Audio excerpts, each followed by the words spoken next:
ভাবছো তোমার ex wife Fabia Hasan Manisha মাসে কোনোদিন 10 লক্ষ টাকা ইনকাম করতে পারবে? কোনোদিন তুমি ভাবছিলা? আমার ফেসবুক পেজ যেটা ফুড আপ্পি নাম, সেই পেজে কিন্তু কন্টিনিউয়াসলি ফেক কপিরাইট স্ট্রাইক দিচ্ছে। এমন একটা অবস্থা হয়েছে যে আমার পেজটা এখন ফেসবুক থেকে ডিসেবল করে দিচ্ছে। আপনাদের সকলের প্রিয় সুদ আপ্পি ফুড আপ্পির ফেসবুক পেজ ডিসেবল হয়ে গেছে, অর্থাৎ ওনার ব্যাংক ব্যালেন্স ডিসেবল হয়ে গেছে। এখন হয়তো আপনারা বলতে পারেন ফেসবুক পেজ ডিসেবল হয়েছে ভালো কথা, কিন্তু ব্যাংক ব্যালেন্স কিভাবে ডিসেবল হয়ে যায়? মনে আছে উনি বলতেছিলেন যে উনি মাসে 10-12 লাখ টাকা ইনকাম করতেন এই ফেসবুক পেজে ভিডিও বানিয়ে। কোনোদিন ভাবছো তোমার ex wife Fabia Hasan Manisha মাসে কোনোদিন 10 লক্ষ টাকা ইনকাম করতে পারবে? কোনোদিন তুমি ভাবছিলা? অর্থাৎ এখন ফেসবুক পেজ যেহেতু ডিসেবল হয়ে গেছে, তার মানে ওনার ব্যাংক ব্যালেন্স ডিসেবল হয়ে গেছে, ওনার 10-12 লাখ টাকা পিছন দিয়ে ঢুকে গেছে। এখন কথা হচ্ছে তার ফেসবুক পেজ কিভাবে ডিসেবল হয়ে গেল, তার 10-12 লাখ টাকা ইনকাম কিভাবে তার পিছন দিয়ে ঢুকে গেল। মনে আছে কিছুদিন আগে ফুড আপ্পি ও তার এক্স হাজবেন্ডকে নিয়ে বিশাল একটা কন্ট্রোভার্সি সৃষ্টি হয়েছিল এই সামাজিক যোগাযোগ মাধ্যমে।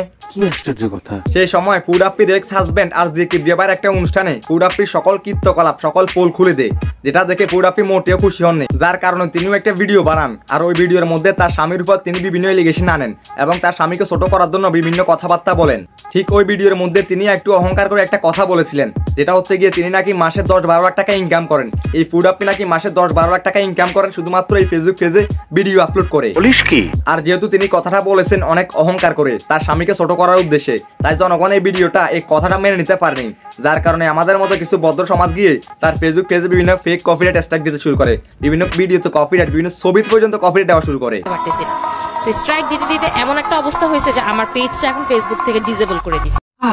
আর মানুষ এত পরিমাণে কপিরাইট দেওয়া শুরু করছে যে তিনি ঠিকমতো তার কাজ শুরু করতে পারছেন না, অর্থাৎ তিনি আগের মতো আর ভিডিও বানাতে পারছেন না। যে ভিডিও বানায় ওই ভিডিওর মধ্যে আমাদের মতো ভদ্র সমাজরা কপিরাইট স্ট্রাইক মারে, যার কারণে তার পেজে মনিটাইজেশন চলে যায় এবং পেজের রিচ পর্যন্ত কমে যায়। সেই পেজে কিন্তু কন্টিনিউয়াসলি ফেক কপিরাইট স্ট্রাইক দিচ্ছে, তো যার কারণে আমি স্মুথলি কাজ করতে পারতেছি না, ঠিকভাবে ভিডিও দেওয়া, ইমেজ দেওয়া বা কোনো কিছু শেয়ার করা, কোনো কিছু করতে পারতেছি না। এরপর তিনি সময় পরিস্থিতি বুঝে তার ভিডিও আপলোড করা বন্ধ করে দেয় কিছুদিনের জন্য।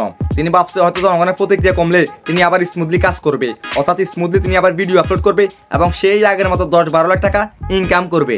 কিন্তু দুঃখের বিষয় হচ্ছে গিয়ে এই ফুড আপ্পি যখন আবার পরিস্থিতি বুঝে আবার ভিডিও আপলোড শুরু করে, তখন এই আমাদের শয়তান জনগণগুলো আবার সেম ভাবে আগের মতো কপিরাইট স্ট্রাইক মারতে শুরু করে।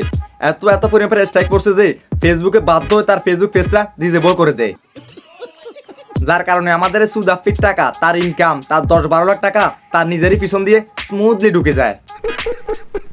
এখন আমাদের সুদ আপ্পি বুঝতে পারতেছে তিনি যে অহংকার করে বলেছিলেন মাসে 10-12 লাখ টাকা ইনকাম তার, এই কথাটা বলা তার কত বড় একটা অন্যায় হয়েছে, কত বড় একটা ভুল হয়েছে, তা ওই বাংলাদেশের জনগণের সামনে বলে দিচ্ছে উনি বেচারি। তখন ওই সময়তে কিভাবে না অহংকার করে বলেছে আমার মাসে 10-12 লাখ টাকা ইনকাম, তোর কত ইনকাম?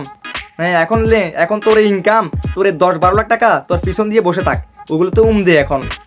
এখন ভরে গেল তো পিছন দিয়ে ভালো করে 10-12 লাখ টাকা, আর মারবি তো অনলাইনে এসে চাপাবাজি।